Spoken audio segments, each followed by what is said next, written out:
Yep, I'm meeting the boys. We're hitting Brooks Pond today in North Brookfield. Now, we've done a Fishing Historic Places episode there before, and we focused on King Philip's War. You can see the industrial history lining the banks of the river as I make my way up to Brooks Pond and the Brookfields. This is historic on multiple levels. Of course, it is the Northeast, it is New England, so it was settled about as early as any part of the United States was. But yeah, we've got our river, and that river creates a thoroughfare for the Amerindian people, and later for the Euros who will travel up and make farm towns all along it, some of which will become farm market seats. And then it'll later on become the hotbed of the American version of the Industrial Revolution as we watch the railroad roll by. If you're not from Massachusetts, you don't realize, look at the old mill dams down there. Oh yeah, old race. Would have been one time a water mill there, right there. Oh yeah. Here's the center of Warren, Massachusetts. I shouldn't have cut the camera so quick. And you can see the mill houses. A lot of them 2-family, even 3-family houses set here. As we roll in below the church, you can see the old New England Congregationalist church down there. There's 3 churches in the community center and the town hall, Warren Town Hall, with its Civil War monument.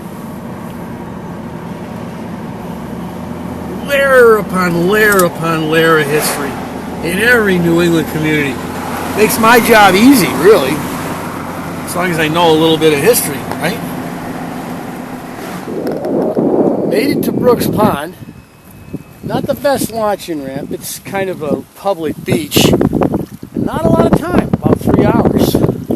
We're getting out there with the kayak. We got the pontoon and our handy little time saver right there. That's right, the Ryobi drill set up. It works like an electric motor, and it should save me a little bit of rowing time as I want to get out there quick and get something. Yep, the Ryobi power drill got me zinging.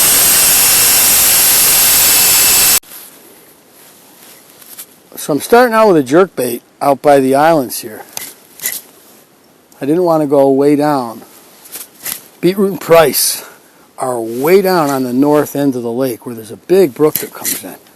I figured I'd hit the south-facing shores here and see if I could get some action.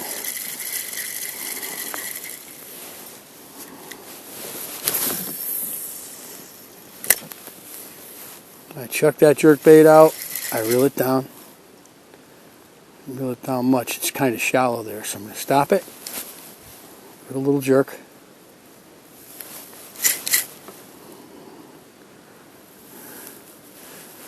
Again, you really don't want to be reeling it. It's more about the jerk. I should probably be waiting a little longer. If you look at the leaves here, you don't see any buds on the maples yet. We're in the Worcester Highlands here. So it stays cold. The wind's been blowing out of the north all day. Problem is, to my right, that's a south shore. So I'm not a fan of fishing the south shores in the early spring, and this is definitely early spring. Stay away from the south shores. But up here in front of me, directly in front of the canoe, you can see a point, little point sticking out. It's gravel. It comes way out. So what I got to do is I got to just get it up a skosh, and then I'll stop, and I'm going to jerk it from way out and see if I can get anybody that's hanging off there. And you got a little island right there, nice little pocket, and another big cove behind the point. Now, Beetroot and Price have probably already hit it. I see them way down. They're about a mile down from me. And I'm not going all the way down there, I'll tell you that. So it's early spring. This is not done much, but I've caught them doing this. I've got the Color Selector Zara Spook, the small size on. And I've had luck with them sipping surface baits in the spring. And it seems contrary to what you would expect, but in shallow water like this, they'll do it. And there's nothing more fun than catching bass on the surface. Oh yeah, it's very shallow here. We're in about a foot of water right here. Now that's good. You know, that means the water's going to much more likely warm up. I'm going to move. Oh, there's a fish right there. That's what I was waiting for. I was waiting to see some sign of. Oh, there's turtles. 2 turtles mating. Those crazies. That's all they think about. Look at that. One hit the surface. You see that? Little bass on the surface. He sips it. Little largemouth. I'm just cranking him right in to get him out of the water quick. Look at that guy. He hit the surface plug, and it is, God, it's April 3rd, 4th, maybe 5th, I don't know. Not a big guy, but hey, he's sipping. Ha ha! I saw a little fish pop in there earlier. Oh, here we go. I called it. Another little guy. And I'm just cranking him right in. Well, he was active. That is the species we're after, the largemouth bass. And you can see he hit a bait that's, well, he's about twice the size of the bait. So, the largemouth bass. See that line, that black line right there? They can use that if they're up against a log or a stick. Oh, I saw a torpedo coming toward it. And I was right. This is a better, oh, did he get off? No, he's still on. Oh, another largemouth. There's the pickerel. Oh, look at that jump. Oh, pulling me around. He doesn't care. I grab the swivel, pull him up. Oh, that's a better fish. Oh, yeah. I saw the torpedo, remember? I said, there's a torpedo. Look at that feisty largemouth. Oh, yeah. Oh. Got another one. See, like I said, there's a stack of them right there.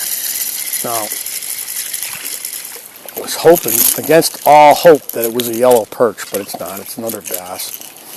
And again, not a big one, but a game one. Look at him. Oh, yeah. The power paddle. Moving me right across. It's beautiful.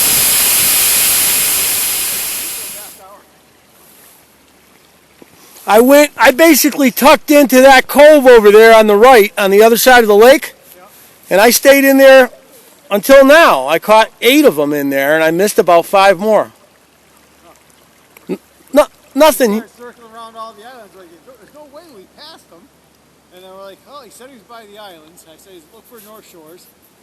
And so we went around, and then like, let's go see if his truck's here. So we went back to see if your truck's there. Scott's sitting on shore. He's got Verizon. He's got no service. I got no service either. I've got T-Mobile. I've got no. Yeah, I got T-Mobile. I got nothing. I go, we gotta go back out there. I go, what if he capsized? They're concerned about me, people. He's like, all right, I'll stay on shore, and if he comes back, then you can go out and check around for him. So how did you do? There was some guy in a pontoon boat I was trying to catch up to. I'm like, so if he saw you, I figured you if anyone would talk to him, you would. I'm like, hey, another kayak. If anybody would talk to him, I would? Are you saying I talk a lot? Yeah. No, we did well. It was a slow start. We ended up catching small ones in that cove. Yeah. And then I figured you guys went in there. We went towards the back, and it was slow. We started getting blown around, but then we hit the west shore, Yeah. and we got a couple nice sized bass. I got a pickerel. We got blue. Where those islands are. There's the 2 islands that I call the goalpost. It was. The Battle of Horse Pond. I just got a whiff of weed. He was out there still. Everywhere I go. You smell it? Everywhere. Dude, if you had a wider truck, you could like fit almost like 2 kayaks. He puts mine in there. I guess I said I can easily. Well, his is small though. Not ours. You could probably put yours in just up on the side. His is actually pretty wider than ours, I think. Yeah, I'm mine's living on the fly these days. I got all my fly fishing stuff. I got my bow hunting stuff. I got my scouting pack in the back. I've been to the Ukraine Javelin missile. Yeah. And the fly reels are in there? The Fly rods? just one. Yeah, I just. Had That's one cool. Euro red. Yeah. And it made it through the car wash no problem. I actually before I went, Tammy was like, "This thing is solid." Yeah. So I went out and I had him come over. And said, yeah, this thing is good. I probably couldn't put that through the car wash though. They wouldn't let me. My truck. They'd let me? I never go